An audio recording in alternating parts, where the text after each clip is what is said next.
Cecil Bullard. You How you didn't doing? clap at the last one. I've got a sync on. I did not log in. Your ATEM wasn't up, so I didn't go in and switch lines, so it might be a hissy mess, but I do have sync in. Oh, you know what? No, I don't. No, I do. My bad.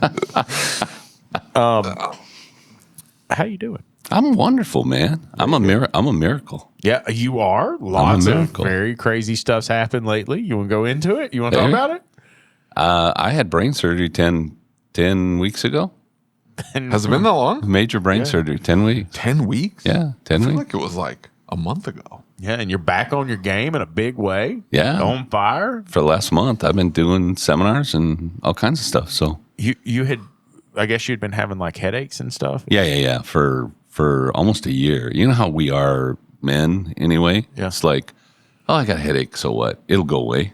Yeah. Right? And so you're like, I don't really want to go to the doctor, man. If I go to the doctor, they might find something. Yeah. Right? Or it's going to cost, it's going to be unbelievably costly and you can't get to the doctor and it's all BS anyway, right? Yeah. I worry that they're not going to find with- something. I'm with you. I'm like, Yeah. I want to show up and, hey, give me a diagnosis, not to get some water and get some rest. Yeah, if you want to hear me talk negative, you really want me to get negative. We'll just talk about the medical in the United States right now. It's a mess. But I had migraines. Maybe had 2 really bad headaches in my entire life, and then I had migraines every day for almost a year. yeah. And finally, one day, I was like, "Okay, this is enough of this. I can't function well."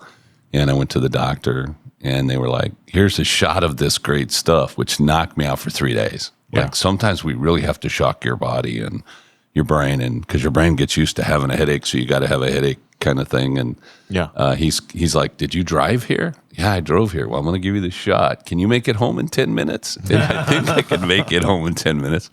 But they wanted to do an MRI, and they did an MRI, and they found a golf ball sized tumor That's crazy. in my pituitary, which is just below your brain, kind of right at the bridge of your nose, where your optic nerves go in, and the two veins that feed your brain go up through there, et cetera. And one of the veins was wrapped, and then one of the nerves was getting pushed against on my left eye. So they were like, Saturday morning I went in and did the MRI. Saturday night at like 7:45, I get a message from the doctor, "You have to meet with me tomorrow morning."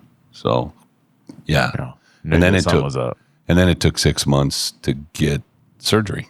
6 months. Holy cow. Yeah. And it was, they many pituitary tumors, the majority of them are not cancerous, right? So they're like, it's only like 3% that are cancerous, and so you're probably fine. And so if we wait 6 months, it's not a big deal. I said, well, you don't wake up every day with a migraine, right? And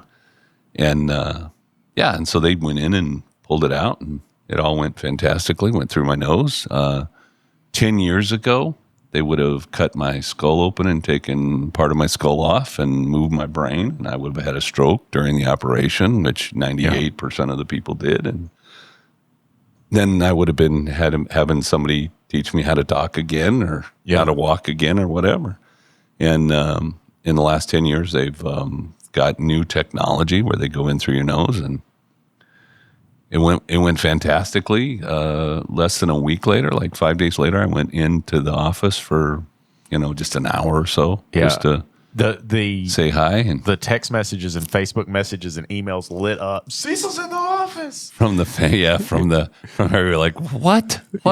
Yeah, that was crazy. And no bruising, no nothing. I mean, Wow. you really couldn't even tell. So Wow. yeah. Do you feel better? I'm not 100% yet. I'm probably only about 95% right now. Right. Energy's a little, and then my ADHD is like off the charts. Right. I can get distracted so bad right now. Just oh, what was that? Oh, Because you don't have a tumor pressing on the part of the brain to keep you focused. and then I'm like on this. set free. I'm on this whole different like thing. It's kind of, it is a little difficult sometimes, like talking to a client, because Yeah. if you're ADHD, and then you kind of know, like, there's 12 different ideas going on in your head at any given time, and they're all kind of screaming for attention. Right. And so you'll be talking to a client and about one specific thing, but you'll be thinking about something else, and all of a sudden that'll kind of comes in and takes over, and you're just like, 180 degrees from where you were.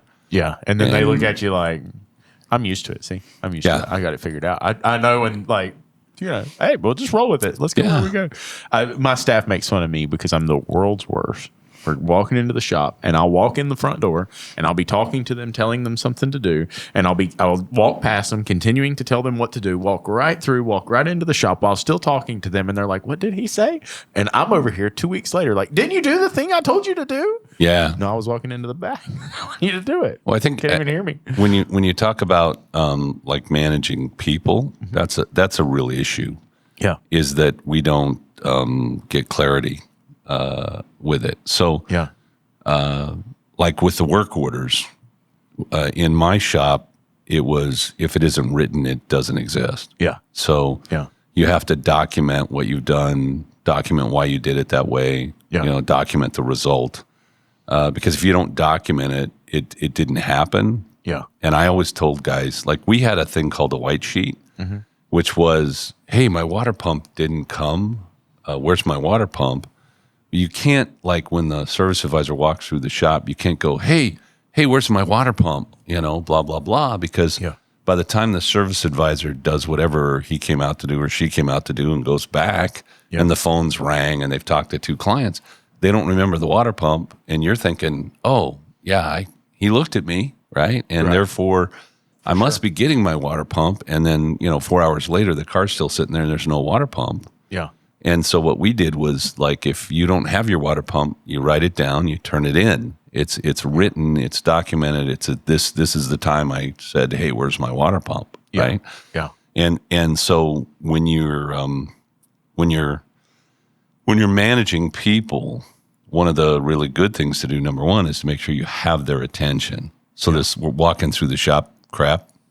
We don't do that. Right? We don't do that. Yeah. And in fact, if I was in your shop and you were walking through the shop telling me what to do, I'd say, slow down, buddy. Yeah. I want to be sure that I know what it is you want me to do. For sure. And then I want to document whatever that is and whatever the result needs to be and when it needs to be done. I thought it was really interesting. So we have a business coach for the tourist attraction, and he's coaching the managers. He's an EOS implementer, and he is a Maxwell leadership coach. Yeah. And he's shared some really interesting things and been very vulnerable about, his issues in business and what he's been through. And he was talking about taking the trash out, and he was talking about accountability. And he said, I will never forget one of the greatest lessons about leadership that I learned before I knew anything about leadership. He said, we had a manager. We told that manager, hey, you got to take the trash out every single night. And he said, second night, didn't take the trash out. And he said, came in, man, that's really frustrating. Why didn't he take the trash out? He's a good kid. I'm sure he didn't mean to do this. And he said, so I went and I got the bag of trash, and I zipped the bag of trash up, and I took the bag of trash and I put it in the dumpster. He said 2 weeks later, he didn't take the trash out. He said, man, what is going on with this guy? He said, I went out to talk to him, and the place is packed full of people. And he said, I got to go help. And he said, I didn't talk to him. And he said, a week later, he doesn't take the trash out again. He said, I'm getting ready to go light this kid up, right? I'm ready to just let it go. And he said, I go out there, and he said, it was his day off. He said, well, I can't say anything now. And he said, by God, he said, the next time I went to take that, deal with this trash problem, he said, I slammed that door open and said, what in the hell are you doing? Why aren't you taking the trash out? And he said, he looked at me with this blank stare, like, oh my God, like, what do you mean? Huh?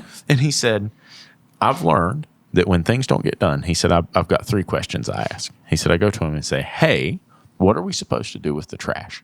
And he said, because it's only got 3 answers. Yeah. The right thing, part of the right thing, or I already absolutely know. Wrong. Right. And he said, so if it's completely wrong, then I know I didn't do a good job training. If it's partly wrong, I know I didn't do a good job training. If he knows and he didn't do it, that's a completely different discussion. You're also changing the conversation. So instead of, why didn't you take the trash out? Yeah.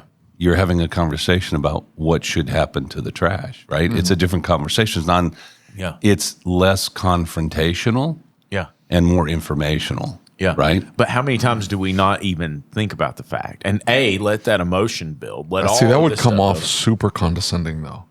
Hey, what are we supposed to do with the trash? No, it was that wasn't how he said yeah, it. but a lot of, but by the way, a lot of things will come off super condescending if they're said to you. mean to me. So, you change, you know, the last shop I ran I was called in. It was failing, a lot of mistakes going on, right? Mm-hmm. You know, et cetera. And I came in and I had a conversation after about a week of kind of like, you know, looking around. A couple of people got terminated. There was way too many staff and et cetera. And then I called everybody together and I kind of said, what kind of a shop do you guys want to work for? Right. What does that look like? You know, do you want to work in a, you know, kind of a discount shop? Do you want to do, you want to be like mediocre, like, okay, we do a pretty good job? Or do you want to be like a top shop? You know, what do you guys want? Right. Yeah. And the staff basically said, we want to be a top shop, right? We want to be, and I said, okay, so top shop, what does that mean to you guys, right? Now we're getting into more detail. Well, we want to be recognized as one of the best shops in the United States. And so now we started having a conversation about what top shop looks like, feels like, how it operates. Yeah. What's the productivity in a top shop? You know, what kind of parts do we use? What kind of cars do we work on? You know, that kind of thing. And so we had those conversations. And we made some decisions, and the decision was to be a top shop. Now, when we're talking with like new clients, you know, I think a lot of people we start talking about a mission statement or vision or foundational principles for your business, right? What are the foundational principles? Oh yeah, I don't need a mission statement. I'm just a small business, or you know, come on, Cecil, you know, and you can almost see it sometimes. They don't even say it. They just You're looking in their eyes, and they're like, you can't even. It's I don't need a mission statement, right? But wait a minute, right? If you're defining the kind of business you want to be and how you want to operate, right? Now you're having a different conversation. Instead of you're not fixing the cars right, now I can have a conversation about what happens in a top shop, right? How do they fix cars, right? You know, do they use cheap parts? Do they leave greasy fingerprints? Do they, you know, what do they like? What's their comeback rate? You know, what's a comeback rate for a top shop? Right. You know, and I don't believe in zeros. So, you know, it's not zero. We certainly would, all of us that have ever owned a shop or run a shop would love, or even worked on cars, would like to have a zero comeback rate. It's just not possible, right? So instead of being kind of confrontational, like, hey, you didn't fix this car right, now you're having a different conversation. Like a lot of shops you go in, they seem disorganized and a little dirty, right? Yeah. And maybe that's just me because I'm neurotic, right? I'm OCD, ADHD, and so for me, with my personality, et cetera, it means something. The way the place is organized, the way the place looks, the way the place feels means something. Yeah. And I would tell you that for most of your customers, it means something. Yeah. Right? Sure. It's different for different personalities. But for half of the world, if it's disorganized, they're already getting nervous the minute they walk in your shop. They just don't know why they're getting nervous. And the minute they get nervous, they won't buy as much. Right. They don't feel as comfortable. It's harder to win them over, blah, blah, blah. All right. So if you're having that conversation about what a top shop, and then you walk out in your shop one day and you're like, oh, why are these rags on the floor? Or, you know, why didn't somebody clean this oil up or this coolant or whatever, right? Oh, it looks like my people walked through this coolant. And why would they do that? And then you pull them together and you have your weekly meeting, which, by the way, you should be having. Yeah. And you sit down and you go, hey, guys, you know, are we a top shop? Didn't we decide? You know, and remember one point we said we want to be yeah, that's what we want to. Great. What does a top shop look like? Yeah. Right? What does it feel like? Is there coolant on the floor? Are there rags left around? No. Okay. Let's take a look at our shop. Let's compare. Yeah. Oh, we're not quite there. All right, great. What can we do? Right? Can we, you know, empower them? But it's a different conversation. And I think you and I were talking a little bit about this idea, stack the deck, right? Yeah. Am I consciously stacking the deck? Meaning with my staff, right? Have I had the right conversations? Have we decided who we're going to be? What are our foundational principles? Yeah. At the Institute, everybody has to win. So I'm not going to walk into a shop and say, owner's not making enough money. Let's see how we take money away from the technicians, right? We're not going to do that. Yeah. Right. So everybody has to win. The customer has to win. The owners have to win. The technicians have to win. The employees have to win. Yeah. Right. We need to be relevant. Foundational principle. Relevance means we don't stick with old ideas. Right. Right. We use the old ideas that are great, that are foundational, that really work, but we also look at new things, and we bring new things in all the time to see if we can't be better at than who we were yesterday. Right. Right. We have to be able to help you. If I can't help you, I don't want to do business with you. Yeah. So foundational principle, it has to be fun. So if it isn't fun, I don't want to do it. Yeah. Right. I don't want to work in an environment, don't get me wrong. There are days that aren't fun. Yeah. But the majority of the time we're having fun. Right. Mm-hmm. And then last but not least, it has to be, we've simplified it by do the right thing, but we have a 3-page kind of ethics, morals, legal. It has to be legal, moral, and ethical. Yeah. Right. And so those are the 5 foundational principles for the Institute. Yeah. All right. Now, because we have those foundational principles, when my people make a decision, like we have a tough decision. So we're working with David over here, and he's kind of a prick, and he's hard to work with, and he's treating my people poorly, etc. And we're going to make some decision. Is this an intervention? No, it's not. David's great. By the way, David is really great, frankly. I agree. So See you jerk. I know we give him a lot of crap on the podcast, but he really is just a really great guy.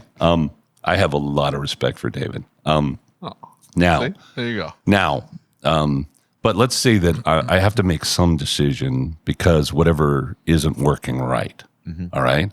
And so I've got staff coming to me saying, David's this or David's that or whatever, and we're dealing with this. And I say, okay, based on our foundational principles, right? What should we do? Yeah. Here. And then it's not like a whim. Like maybe David hurt my feelings today. Yeah. He said something, it hurt my feelings. And so on a whim, I'm like, okay, I want to strike back or whatever. Yeah. But I look at my foundational principles, and my foundational principles don't allow for that. Yeah. So I make a better decision. So this idea of like, I'm kind of trying to coalesce the idea into stacking the deck. I think it's what I've done my entire life. What can I do? Yeah. Another, here comes the ADHD kicking in, right? I deal with a lot of clients that are kind of partnerships. Yeah. And the partners are at each other's throats. And, you'll talk to one and they're like, well, he does this and blah, blah, blah, blah, blah. And, well, she does that, blah, blah, blah, blah, blah. And all they do is they're in this bitch cycle. Yeah. Right. And they can't get off. It's about winning, not about getting where we're going. And so when you sit down and you have a conversation, I say, okay, Lucas, can you control what David does? Right? Yes or no? No, right? No, you absolutely cannot. What can you control? Right? Yeah. Well, I can control what Lucas does. Exactly. Right, great. What could you do differently in your interaction with David that would help you get a different result? Right. How do you stack the deck? Yeah. Right? It's the same thing with managing the staff. Yeah. By creating a mission and a vision and saying, this is the kind of company that I want to be involved with. This is kind of who I want to be, right? Yeah. And having that conversation and getting someone to agree to that, right? Right. Like, yeah, that's the kind of company I want to be part of. Now we're all on at least for the moment, we might all be on the same page. Now we might not next week be on the same page, but we can come back to the page. Yeah. because we've already defined it. Right. And so, in a way, by having that conversation, you're also changing the relationship and the communication and the effectiveness of the communication down the road because you've already made the decisions. Yeah. Right? So let me ask you this, though. I keep talking to shop owners who say, yeah, but I'm a small shop. I don't need to do that right now. Yeah, but I'm a small shop. It's just me, so I don't have to do that.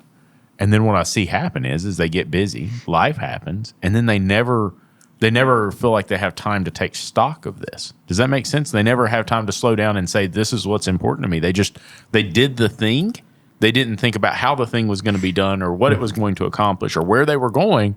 It's just I go and fix cars. And That's you how wake I'm up gonna survive. and you wake up one day and you've put 25 years into your business and you have put everything into it. Yeah. Blood, sweat, and tears. And your kids are grown up and you don't have a relationship with your kids and your relationship with your wife sucks because you didn't build a relationship with your wife because all you were doing was head forward fixing cars because that's what I know how to do. The other kind of one of the other pieces, okay? When the things are gone to shit, here's what happens. Like, let's say I'm a service advisor and everything's going wrong today. And I've got 6 work orders sitting on my desk and I've got technicians standing over here, twiddling their thumbs. And I've got my phone's ringing off the hook with customers that, want their car, want to know what's going on, blah, blah, blah. And everything's it's one of those days, right? Yeah. What's the best thing you can do? Here's what happens. The service advisor will dig in. I'll just put more energy into this. I'll just work harder. I'll answer the phone and write the estimate at the same time and blah, blah, blah. And I think some of that is like, yeah, that's probably good that you're going to put additional energy into it. But you really want to know what's the best thing for you? What's that? Take 2 minutes, stop. Yeah. Don't answer the phone, restructure, reorganize, think about what would be best to do first. Yeah. And also, how do I redirect some of my resources? Yeah. How do I get help? Who do I get help from? Right. I got a call yesterday. They were in sheer panic. Yeah. I mean, freaking out. Oh my God, we got all these cars. And how am I going to prioritize what gets done and what doesn't get done? They had a scheduling snafu, whatever you want to call it. Right. And I said, whoa, like deep, bro. First of all, have fun.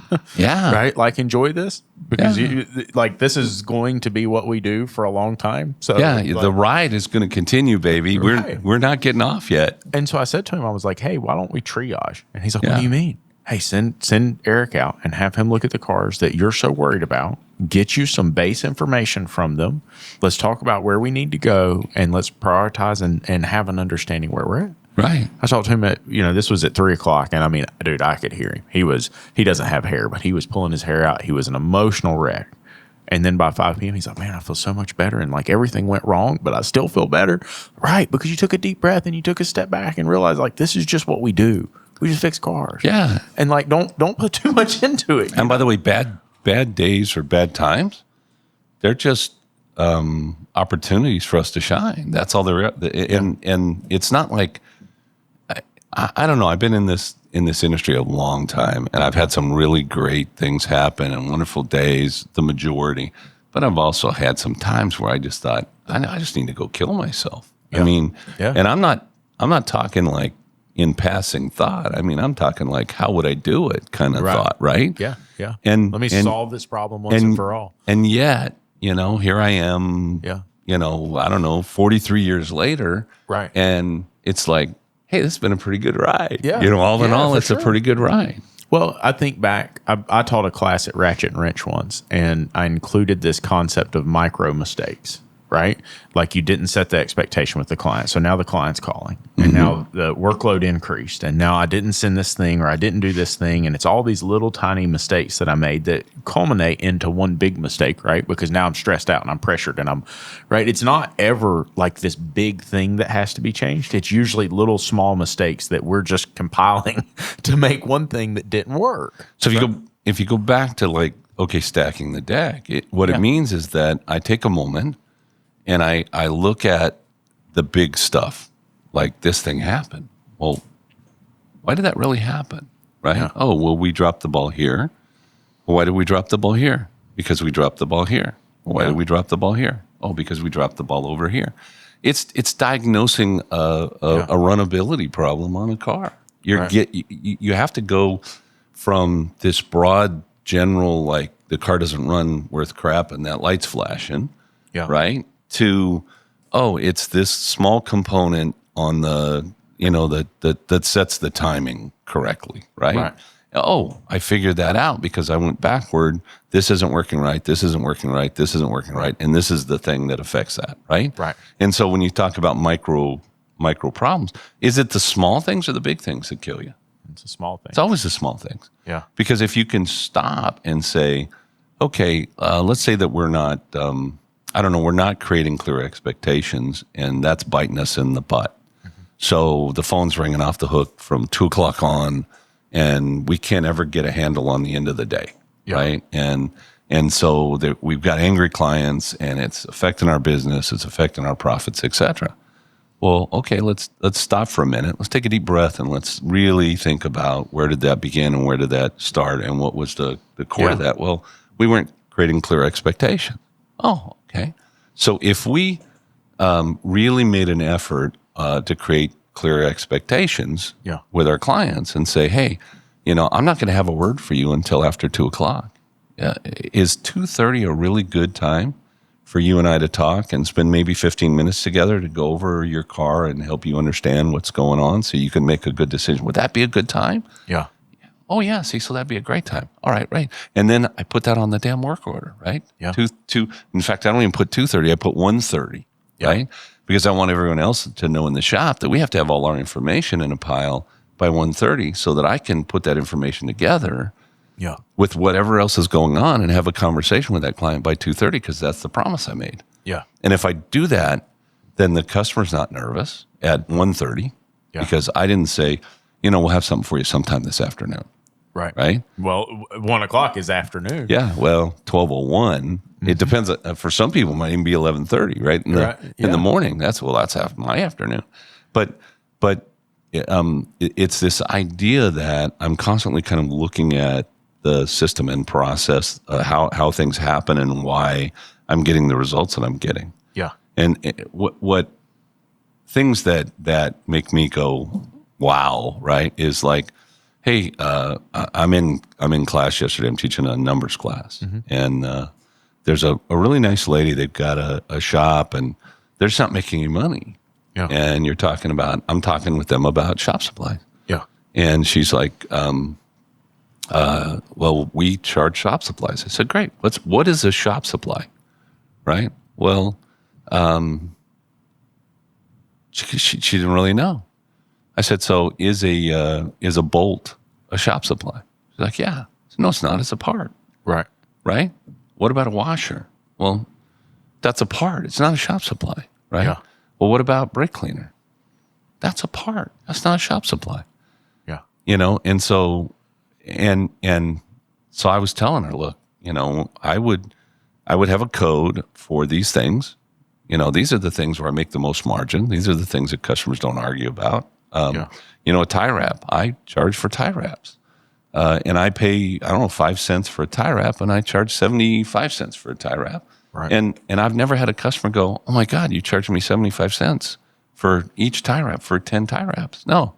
Yeah. Instead of giving it away, right? Which, by the way, if I gave 10 tie wraps away, that's 50 cents. Who cares?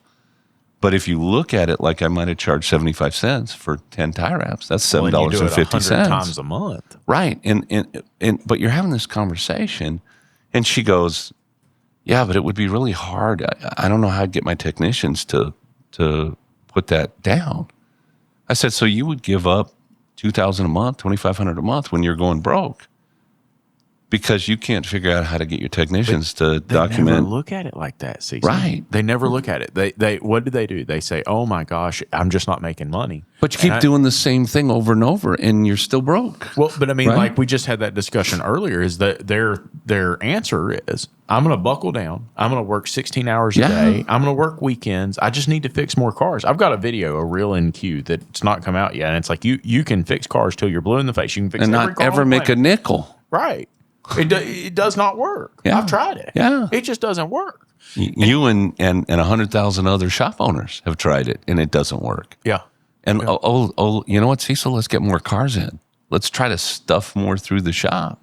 Well, wait a minute. You're not making any profit on the stuff you're doing. Why would I do more of the stuff I'm doing? Right. And there's also this like weird, like, well, God, if I charge for tie wraps, well, that's dishonest, right? That's just not, that wouldn't be fair to my client. Well, wait a minute. Did you have to go somewhere and buy those? Did you have to pay for those things? Yeah. Did they charge right? you for it? And whatever the grocery store, right? Yeah. When you're paying for milk, are you really only paying for milk? I ain't paying for the Are you paying for the banana that the kid ate, Yeah. while he was in the store, and the grapes that people eat, and the waste and the stuff that rots and all of that? Is that fair? Right? That you're paying for that? I've brought it up a couple times, but I had somebody comment on a post and it really stood out to me. And he said, I have been in big business my whole life. And he said, it amazes me that small business or many auto repair shops, their solution to poor profitability is raise your prices. But they never discuss efficiency. They never discuss being proactive and thinking about what they're doing and offering a product that's a high quality product fast and putting efficiency into the process, right?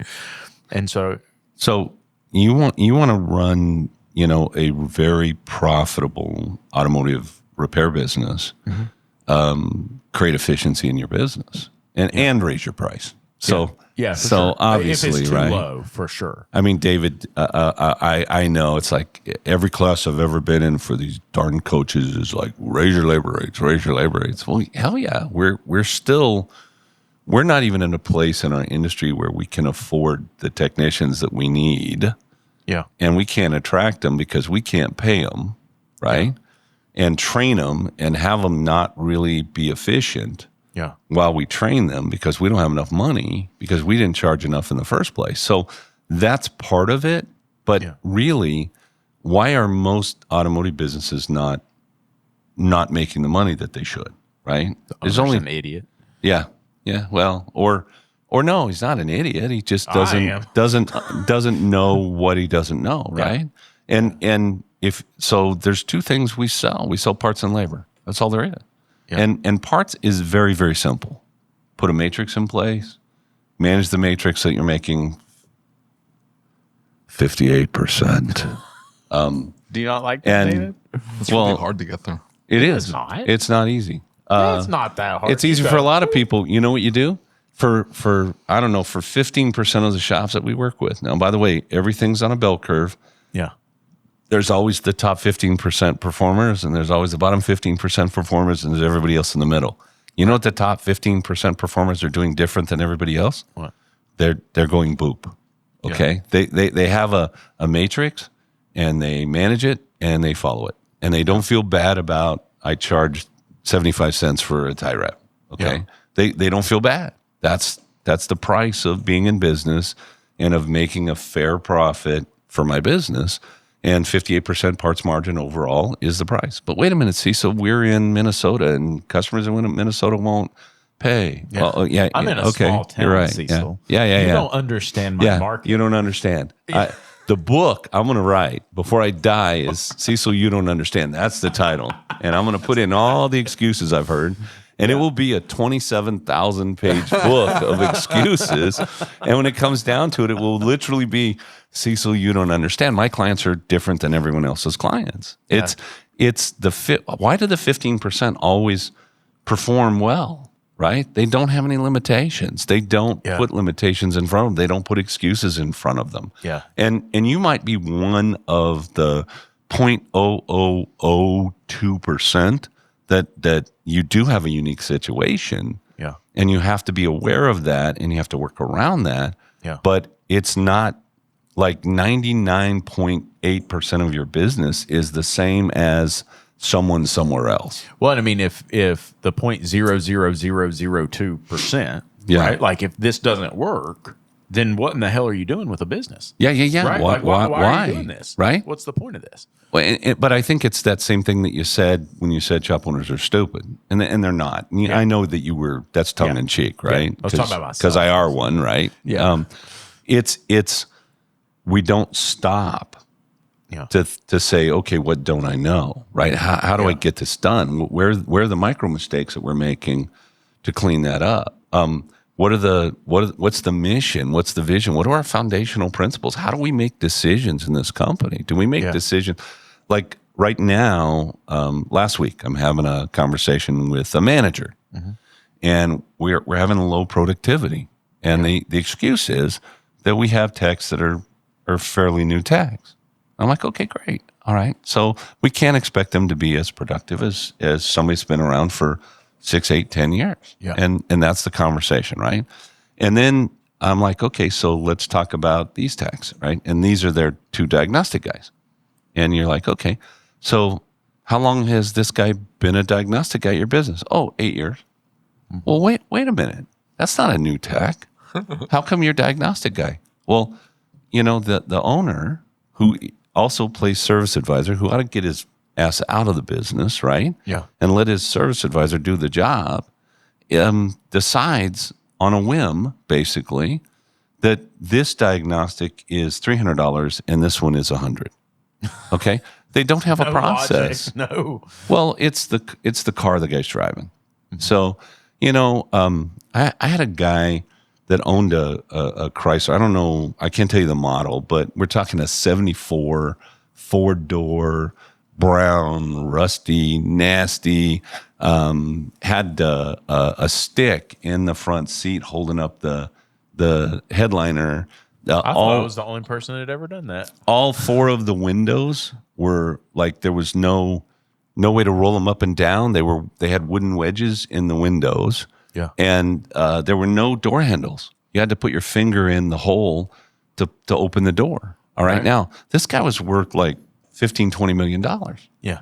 And he drove this car. And again, now I'm going back 25 years ago, and I'm running the shop, and this car needs, I don't know, $5,000 worth of stuff. Front end suspension work and tires and brakes, and the transmission is leaking like a sieve, and everybody in the shop is going, well, God, he's never going to buy that. We don't even estimate it. Don't waste your time on that, right? And I'm like, well, the guy's a little nutty, and I estimate all the work, and I'm like, hey, dude, if you want to keep driving this thing, here's what you need. Yeah, right. It's not your job to decide. And he goes, oh yeah, get it done. Now, by the way, if you said, hey, we could replace the door handles and put new regulators in, he said, no, I don't need that, right? Yeah.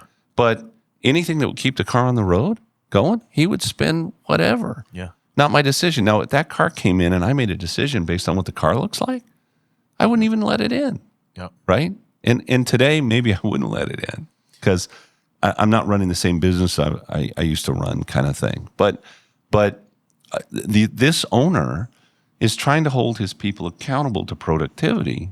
Yeah. But they don't have a process for estimating that makes sense. When we lack knowledge, tell me if I'm right here.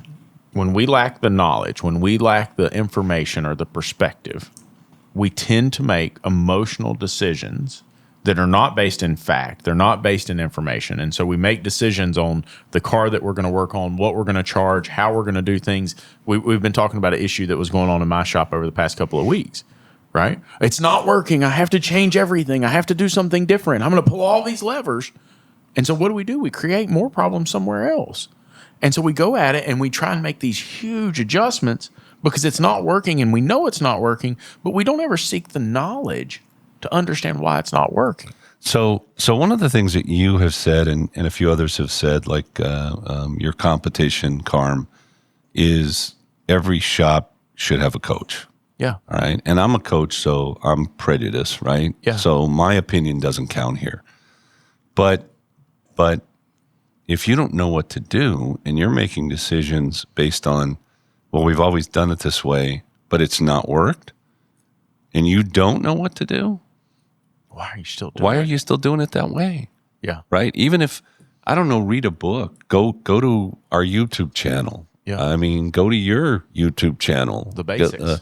Watch any of the, I don't know how many hundreds of podcasts that you've done. Just watch the ones that were with coaches. Yeah. and go, Glean a I little bit picked of this one thing information. up. You know, I was reading something the other day from like yesterday. It was one of those, you know how Facebook will give you, oh, you have history together, and it was you and I, and David. It said the three of you have history together. So I pull it up, and it's the Tony Masudo conversation, Yeah. and you're describing like, hey, this one's really good. Yeah. Because we actually took a guy and we talked about his shop. And between David and Cecil and myself, you know, I think we knocked this one out of the park, right? Yeah, saw some change. And so watch that one, right? Yeah. If you don't know about numbers and that, watch that one. Yeah. Take a few moments. Because like this particular gal, they're struggling financially. You could tell just in the conversation, right? And in our conversation, I'm like, well, you could do this, and you could do this, and you could do this, and I'm thinking, there's $5,000. Yeah. I mean, what would $5,000 a month in your bottom line? You know, how would that change your perspective? But see, they don't see it like that, right? They see 25 cents. Yeah. And they're more focused on the client perspective and everything else. And I've talked to so many shops, it's like they're terrified that they're going to do something that somebody perceives as ripping them off or charging them too much. But they don't realize, like, hey, you're giving up thousands of dollars that you need to pay your bills. You're telling me you can't pay your bills. You're telling me you can't survive. Like, You want to talk about insanity, right? You keep going, we're starving. Let me do the same things that made me starve, right? Yeah. And well, the video I made talking about discounts, hey, take the money Yeah. out of your pocket and go hand them the money to pay the bill with. yeah, Buddy, that'll wake you up. yeah, And the reason that came out is because there was a shop in North Carolina that reached out and said, hey, I need some help. Every ticket, Cecil, had over a $500 to $1,000 discount on it. And I'm like, hey, like if you average your discounts and average your tickets, well, that would have been $65,000. Okay. Well, I just feel like 50% gross profit's too much on a ticket. And so I have to knock it down because this is my marketing strategy to bring people in. I'm like, bro, you're telling me you can't pay your bills. Would $65,000 help? Well, yeah. Well, but I'm not going to have any cars to work on if I do that. Seriously. Well, you know, there is this thing. If you built your business on discounts, then you have a bunch of discount customers coming in your shop, and you can't just go in and completely Shift overnight because you'll run out of clients. Yeah, you will, Yeah. right? And so we talk about marketing, and one of the things is in your budget, you know, I should have 6 to 9% is the number I use, right? And so, oh my God, I got no money. Why would I do 6 to 9%? Well, I got to replace these people that won't pay me, right? Yeah. Because, and if that's my mentality, so I look at shop numbers, I don't know, every week I'm looking at I don't know, 50 different shops, financial stuff. Yeah. And I got a shop and they lost $7,000 and they had $12,000 in discounts. Yeah. And you're like, what are you doing? you lost $7,000 and you gave away, tell me how the hell you gave away $12,000. Yeah. Just show me, right?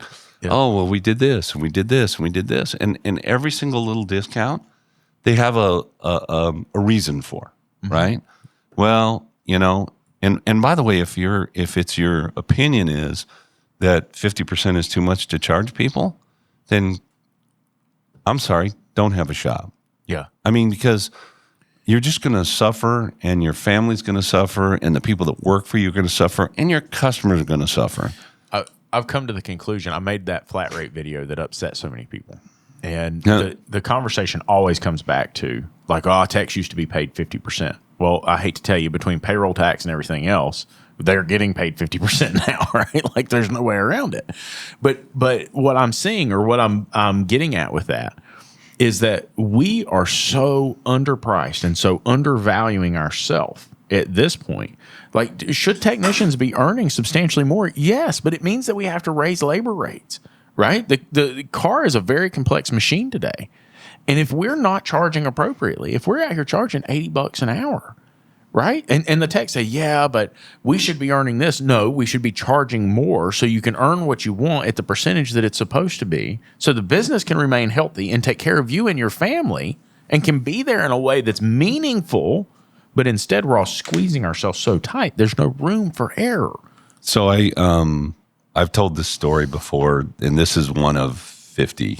I could probably give you 50 stories, but I had both shoulders done last year, redone, and so I'm kind of out of commission as far as lifting anything heavy or whatever. Right? I mean, I'm certainly can talk, and I do that fairly well sometimes, right? Yeah. But I go in my basement, and there's a giant puddle, right? And my water heater's rusted through. Yeah. Right.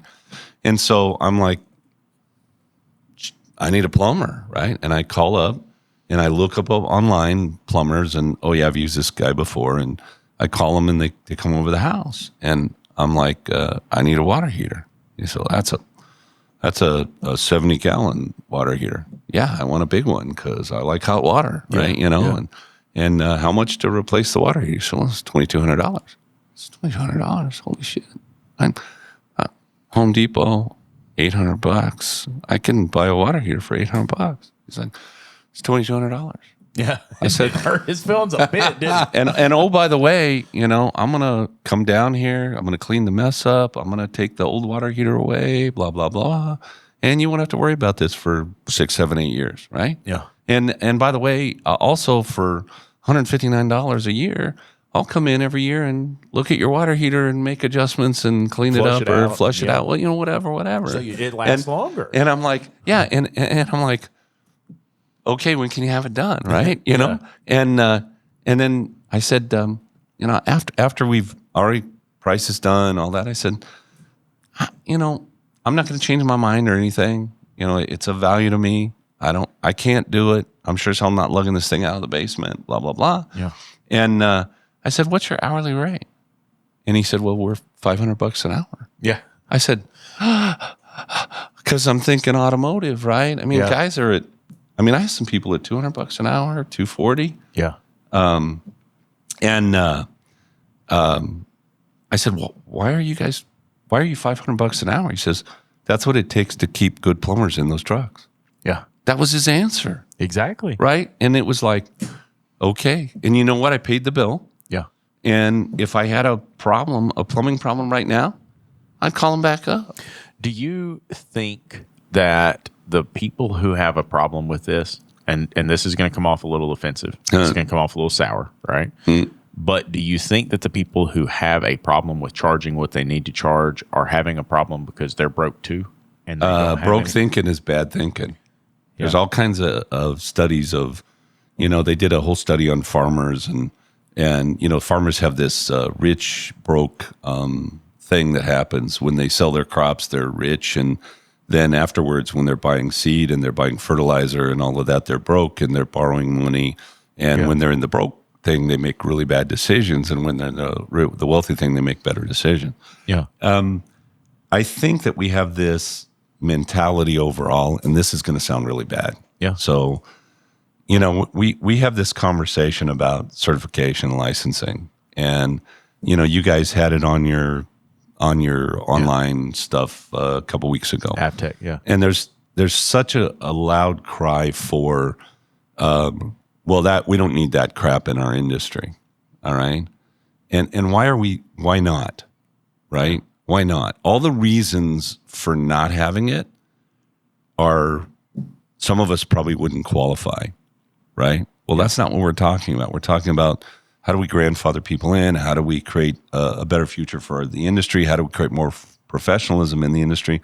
Well, we don't want to be professionals for some reason, right? There's this group. It's a very loud, I don't know, 30, 40, 50% of the industry that doesn't want to be certified or licensed or anything. Well, the government's going to come in, and that's never going to work well. Why don't we do it ourselves? Yeah. Right? Yeah. And then the other thing, this flat rate conversation, all right? Well, flat rate sucks. Flat rate's no good. I'm a flat rate guy. When I worked as a tech, I was a flat rate guy. I could make more money flat rate than I could ever make on a salary anywhere, right? And as a business owner, obviously a flat rate guy, right? Now, I don't do flat rate pay systems. I don't build them anymore, right? I build hourly with a performance enhancement, and which, by the way, allows me to pay my tech even more money than anybody else. I can show you how to do that. And but you have to charge appropriately and you have to be productive, right? You go back to that, create efficiencies in your business. You know, why are we losing $40,000? Why is the average shop losing $45,000 a year? Because they don't mark up their parts correctly. Because they're emotional. Because the emotion, they're afraid that if I charge an extra $1, the customer's going to go somewhere else. Yeah. Well, wait a minute. You mean that your service, your quality, your location, your relationship with the customer, what you do for the customer is not worth another $1? That's what you're telling me. And by the way, somebody is going to scream about this, right? Yeah. And to hell with them. Yeah. Okay. We don't pay enough for our technicians, period. And we're not attracting new people into this industry the way we need to. And by the way, when I was a tech, it was easy. It wasn't hard. If I could do it, any idiot could do it, right? Today, it's much more complicated. It's much more difficult. The tools are more expensive. The knowledge is more expensive. Yeah. The skill set's more expensive. And we're still stuck in, 1980 as an industry. True. Very true. And And we're the not. pushback I'll give you is that I think a good chunk of shops still fix vehicles like it's 2009. Oh, I would agree. They don't check for ADAS. They don't check service information. How many cars? They don't. How many vehicles are on the road right now that did not get properly taken care of after a collision or something else? Oh yeah. The estimates are 72% right now. That was I was doing a bunch of research because I was going to speak at the collision thing, which I did. And the estimate is that 72% of the vehicles on the road could not properly, the cruise, the adaptive cruise won't work properly. The parking, the assisted parking or the unassisted parking will not work properly. And the stop, you know, where your vehicle stops, because the cameras are not aligned properly because the car was never properly, the ADAS parts were not properly taken care of. Yeah. And we currently have collision shops and shops that are going, well, there's no code, so I don't need to do that. Yeah. Right? Yeah. And insurance companies too, by the way, are letting that go through because it would raise the cost to them. So estimates are about 72% of the cars that have been in any kind of a collision are on the road today, and they're not properly recomputerized, realigned, whatever. And who's looking out for the consumer? Right, the insurance company is not. We read that article. Yeah, last we know night. that. Right, we read about UHG, Yeah. United Health Group, last night. Holy cow! Right, I mean, it's just lawsuit after lawsuit after lawsuit of them taking advantage of people. Like, those companies aren't looking out for you. And, No, they don't care. The insurance company does not care about you. So I have a tumor the size of a golf ball in my head. Yeah, It takes 6 months. My doctor puts out a request to 17 neurosurgeons, 17 brain surgeons, that says urgent. yeah, And it takes 6 months to get the approvals from the insurance company, to get people to pay attention. Now, by the way, the doctors don't want to pay attention because there's no money in it. The bill was $95,000 for the surgery. $95,000, and that was only the hospital. That didn't count the doctors or the anesthesiologist. 2 specialists and an anesthesiologist. Only the hospital.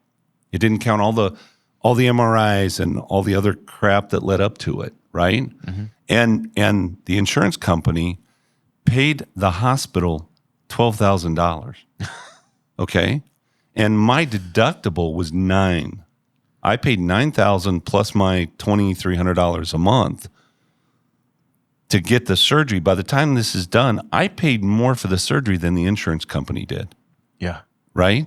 Yeah. And we think that they're looking out for us. They're not. But see, we're letting them dictate. Right, there was that big push with Repair Pal. There was that big push with all these insurance companies, and we need to lower your price, and you need to learn to work with them so you can get that additional revenue. No, you need to stand up and say, "I'm not letting you do this to our industry." If I'm going to lose 5 cents on every car that comes in my shop, how many more cars do I want to bring in my shop? No, absolutely none. I'll make it up on volume. See, so you'll make it up on volume. You know, Repair Pal. it is one of the companies that I will actually talk bad about because when they come into a shop and try to dictate pricing, That's for dangerous us, business right there. and so in all the research, They stepped back from that. yes, they quite a have. You know why? Because of the kickback they got from the industry. Yeah. Because we're not going to put up with that crap, right? But it's happening as we speak, like it or not. Yeah. It keeps happening, and we keep going along because we won't get together as an industry. Yeah. You know, what are the estimates of shops out of 240,000 shops? If you think about all the events that you and I have done, right? And you guys go to a few more than I do, but I do 18 or so a year, speak at them. What percentage of our industry is involved with training, events, coaching, etc.? Chris Messer tells me it's 4%. I think it's sub 1%. I would tell you it's maybe closer to 8, but what if it is 8%? What are the other 92% doing? Right? Yeah. And they don't want to be. Well, I don't want to be a part of that. I don't want to be a part of those guys over there. They're not me. My shop's different. Blah blah blah. If we don't get together as an industry and start to dictate some of the things that we want and we need and we feel are good for us as an industry, who's going to do it for us? It's really interesting. I went and hit the pool with the family the other day. And while I was there was a gentleman there, and he was talking about putting on a show in Cary, North Carolina. And he's talking about the place where they're going to have the show. And it was the Embassy Suites where we used to have ASTE when it was ASTE.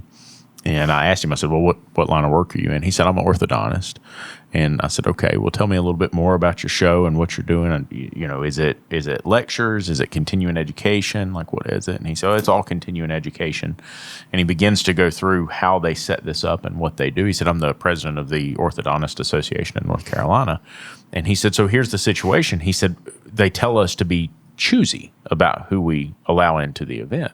And I said, okay. Because I'm over here thinking, like, we're trying to get as many people into these events as possible. And I said, so you have, like, that kind of bandwidth that many people? And he said, oh, yeah, every orthodontist in North Carolina is going to come because they want the continuing education. They have to have it, or otherwise they can't practice. Exactly. And he said, but he said, I'm not letting people in. I'm not going to invite people who don't meet our code of ethics and our standards. And I'm like, our industry is yeah. right? Yeah. Like, What code of ethics? And every shop owner that I know. So I'm not downgrading the industry. yeah. All right. I might be talking about some of the things that we need to change, or I believe we need to change, and it's my opinion, but I'm not downgrading the industry. I know a lot of shop owners. They're wonderful people. Yeah. Honest, caring, etc. Yeah. But if we don't get together and stack the deck for ourselves in this industry, Yeah. who's going to do it for us? For sure. For Right? sure. And look, I'm going to tell you, of the things that I've done that I look back on and think that was unethical, I shouldn't have done that, I should have handled that differently, I should have A, B, C, D, whatever it is, right?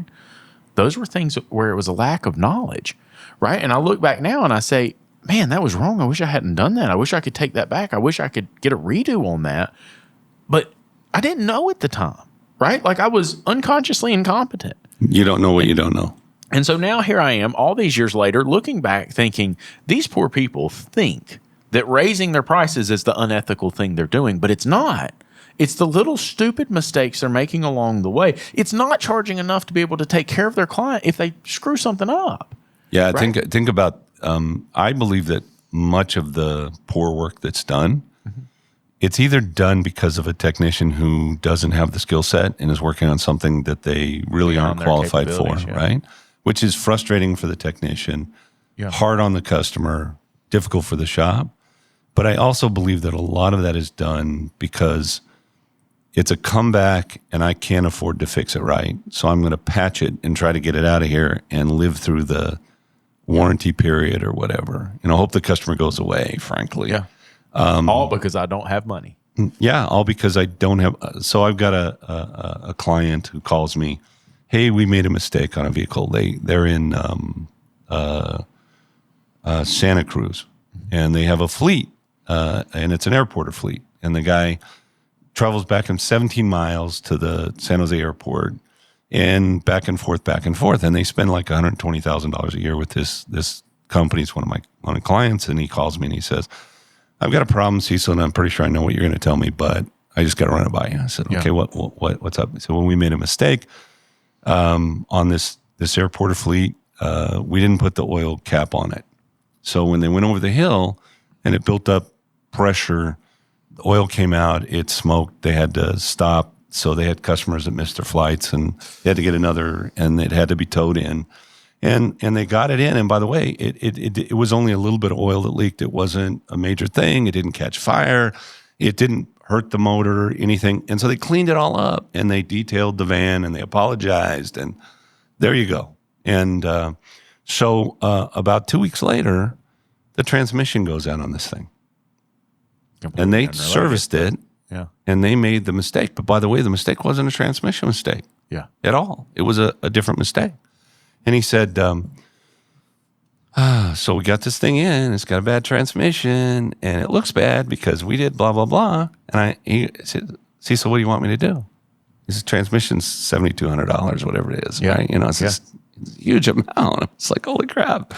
And I'm like, you know, the guy spends $120,000. You guys did screw up. It does look like it might be your fault. Here's what I want you to do.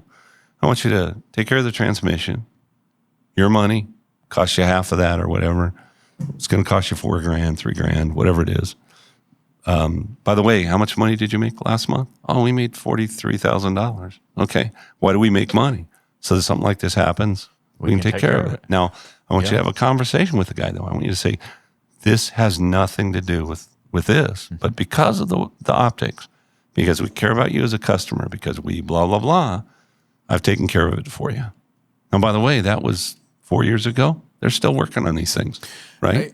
I just ate a $2,000 brake job. Yeah. Right. And said whatever. And it was all because the technician documented it properly. Yeah. Right. And it wasn't anything we did wrong. Yeah. Right. Wasn't anything we did wrong. But you can't do that if you're not charging appropriate amounts on the front. And so back to this kind of technician pay thing.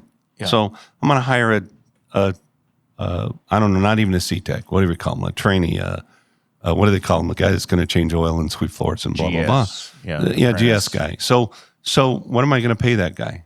I don't know. What do I have to pay him? Well, minimum wage is Fed-wise is $8 an hour, $8.65, whatever it is, right? And we're going to pay him $12 an hour. Okay, but he can get a job at McDonald's making 21 and do half the work, right? And not bust his knuckles and et cetera. And if you pay him that, he has to live in mom's basement, can't have a life, can't go out drinking with his buddies on the weekend because he doesn't have any money, right? Yeah. Blah, blah, blah. I mean, we need to be starting people at $30 an hour. I mean, period. And my best techs so I'm this same person, you know, we're having in class yesterday. So what do you pay your top tech? $65 an hour. Wow. Holy smokes, that's a lot, right? By the way, that ought to be what a top tech makes anyway. Yeah. But what do you charge an hourly? Oh, I think our effective labor rate's 140 something. Well, you're upside down. You can't afford that, right? Yeah, for sure. But you can't go backwards. Now, but when I guarantee when someone says 65, when I say $65 an hour, someone listening to this podcast is going to go, holy crap, there's techs making $65 an hour? That's impossible. But a good tech should be making 60. In fact, a good tech should be making $100 an hour, right? Yeah. My lead diagnostic person, I should be able to pay them $100 an hour. Yeah. And they should make it because they're worth it, right? With the education, the knowledge, the tools, the and other if you stuff. want them to invest in themselves. Yeah. In other words, if you want them to have motivation to come to an event like Tools, if you want them to go out and do something to make this better. How do I attract new, intelligent, computerized, different thinking people into my industry if we can't pay them? Yeah. Right? A bit of a shift in gears. And you coach both of us. And so last night we were sitting at dinner. And it kind of comes back to the same thing. We're sitting at dinner last night. And David basically says, it's because I really, I just can't see myself being that shop owner. I can't see myself growing to that spot because I really don't care about the Is that how you worded it when you were talking about your shop? Be telling on me. He's in trouble. He's like, oh, come on, man. But I mean, I resonate, right? Like I look at those guys, and Parker Branch is a great example. I look at Parker and I'm like, dude, I would love to be like that guy. I would love to have the dedication and the motivation and all of the things to get to where somebody like Parker Branch is at. But I don't think I've got what it takes to get there. Oh, I think you both do, just in a different way. I mean, it's not.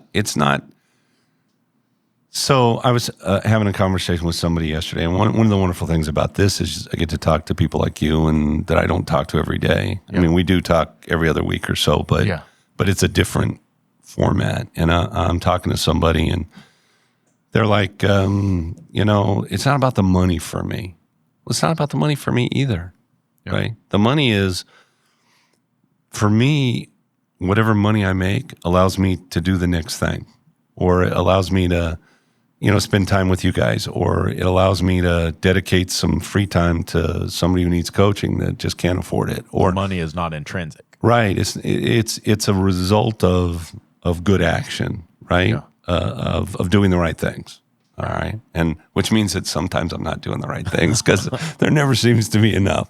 But it's not about the money. Right? Yeah. And so you guys, why do you do what you do? Why do you dedicate the kind of time? Because you care about the industry, because you care about other shop owners. Because when somebody comes to you in need and says, hey, Lucas, I need help, or hey, David, I need help, you guys are like, okay, what can I do for you? Right? And you give of yourselves, you give of your time, you give of your thing, and you're doing something that you believe to be very positive for the industry, which is the podcast. And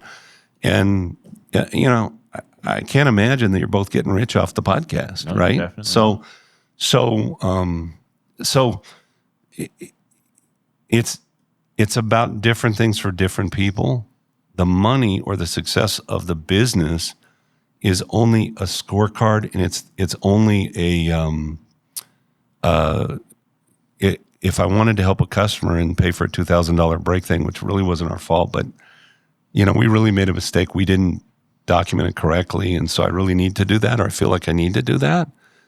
I can't do that if there's no money in the bank, right? Yeah. I can't do that. I can't leave my business and work with my family's business if the business is failing. Okay. But I look at it and I say, okay, I don't know that I have the emotional bandwidth to do this, right? And I don't mean that like maybe emotional bandwidth is not the right word, but I look at it and I'm like, dude. It would be intelligence. You just don't have the intelligence to get there. Yeah. I mean, I guarantee you that's the case. Why do you think I'm coaching with you? But I step back and I look and I think about him and I think about myself and I look at the shop and I'm like, golly, I wish, with all these problems going on with it right now, I just wish it would just do the thing, right? Like, why is it just not doing the thing? So go back to the micro whatever. I mean, you have a manager that called you and he's in a panic because he's trying to pull too many levers, all right? So how can I help him? What can I do to help stack the deck for him? Yeah. Right? Yeah. Well, you have to stop and take a breath and go, okay, it's not doing the thing. You and I talked about it last week. Hey, holy crap, we got this. We decided we were going to dispatch differently, and we misinterpreted what that was, and now we're in trouble.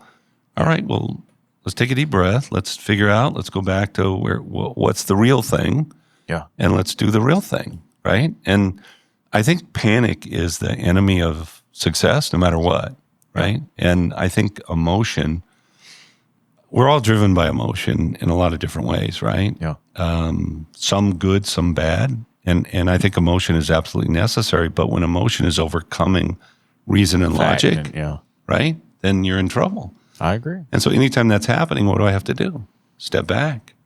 Deep breath. Right? Refocus. Deep breath. Refocus. What do we got to do? But what about you? Like, because that's not your thing at all, though. Like, I'm completely different. Like, I want my shop to do that, but I don't feel like I have the bandwidth to do that. But you're different in that you don't really care if the shop does that or not. What do you like? What do you think you're? I just needed to pay the bills. That's all. To grab some. You know what I'm saying, though? Like, how? Well, probably more than pay the bills, frankly, because the bills don't get the job done. Right? There has to be enough. I just add more bills that you can. Yeah. right? Which is the same with me. I mean, if I had like somebody was talking about, I don't know, 40,000 or something, and I said, yeah, if I had another $40,000, I looked at somebody's watch. I said, wow, that's a beautiful watch. He said, yeah, it was. It was gorgeous last night at the thing, and I'm like, man, I don't know, you know. And we were talking, and he goes, I said, man, if I had like 20 grand to spend on a watch, I wouldn't spend it on a watch. I'd do some new educational thing for the Institute, right? I would make the Institute, I'd put it in the company, because that, to me, that's like my legacy, right? Well, how many lives can I change? How many people can I help? How can I help direct this industry into a positive, more positive place, so that we continue? I mean, my grandfather started the shop. My dad started the shop. I no longer have a shop, but I'm still working to make the industry a good place. The money. So basically, what you're saying is the money has no utility aside from what it can do, the vehicle that it is, the tool. That's that not true for becomes. everybody, though. Like you're saying, there are a few people that are money They focused. want to stack up the cash, or they want to go buy the boat, or they want to get the watch, or whatever. That's just not. I think about doesn't motivate me at all. I'm the exact same way. Like if we had an extra $20,000 and coming into the shop, like what piece of equipment would I buy? What, it wouldn't even be that. I'd be like, okay, I guess we're gonna shut the shop down for this weekend. Yeah, and we're gonna go do this training event, and everybody's gonna come, or I'd just do that kind of thing. And by the way, that's wonderful, right? And who's to judge, right? If the watch is the thing, or the weekend with my company helping my people get educated is the thing, right? And who cares? I mean, if you want to spend your money on a watch or a Harley or whatever, God bless you.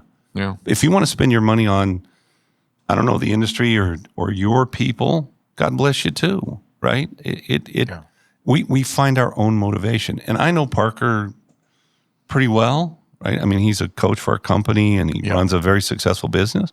And if Parker's a fantastic guy. He cares about his people. He runs a really good business, blah, blah, blah. Yeah, dude's a rock star. But it ain't perfect. Yep. Don't get me wrong. I mean, there's been times that Parker called me up and said, hey, Cecil, I got blah, blah, blah. What do I do? Yeah. Right? And I got people I call. I got people I'm like, hey, this is not working. Yeah. Well, I'm ready to bang my head against the wall, and man, that just gives me a headache, and I don't like headaches. So what do I do? Right? Yeah. And I don't, not everybody is going to be turned on by what I'm turned on by, or like what I like, or even agree with what I agree with. I think one of the things you said a little early in our conversation was, we got this, I wish I could go back and fix some of the stuff. Yeah. Right? I don't.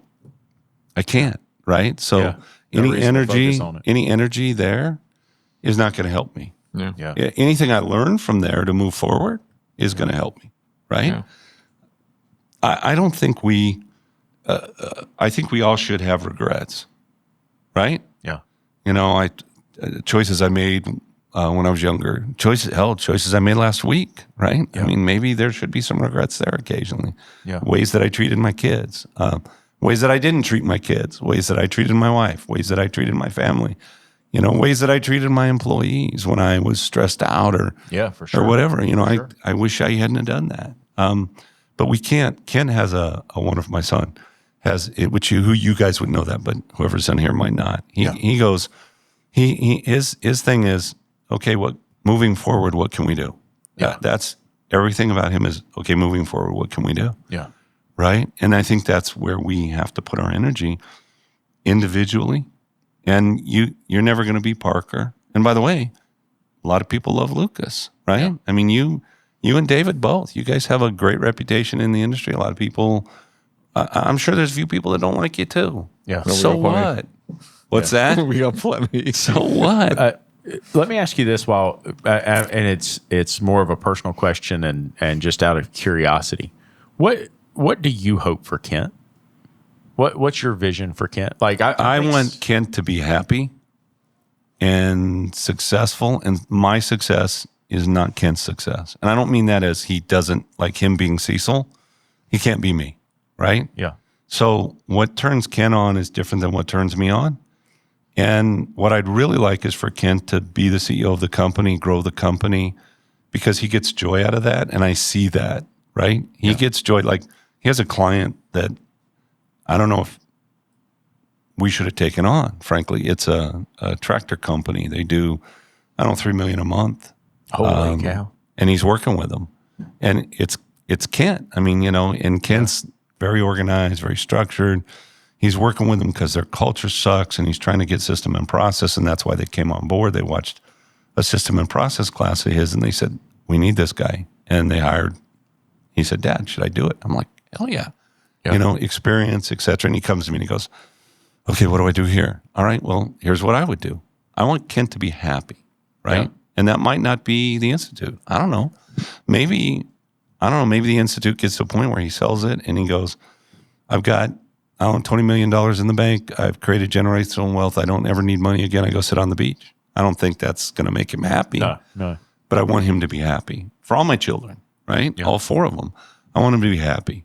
And when I talk to them all, I'm frustrated. When I talk to David, sometimes I'm frustrated. When I talk to you, I'm frustrated. I'm like, God, if they just did this, holy shit, just listen to what I'm telling you, right? Mm. And I'm not always right either. I think I am. Don't get me wrong, right? But odds are if it's about running a shop, and I'm telling you how to do it or what to do, odds are 98%, 99% I'm probably right, because I made the mistake 5 times myself, and I learned from that, right?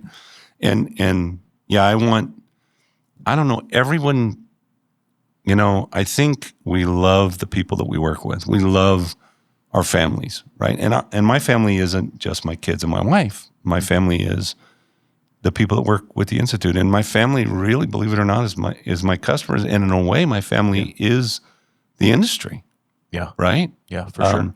When I was going to have the brain surgery, Kent sent out a call, and I don't know how many people sent. He made me sit and watch an hour and a half of people going, "Hey, Cecil, we love you, and we're all praying for you, and I just want to let you know you really helped us, and I wanted to thank you for this in case, and we hope the best, and blah blah blah." And I sat there and bawled for an hour and a half, and it's like, holy crap, because sometimes you're like, I've worked so hard, but have I really done enough? Yeah. Right? Have I really?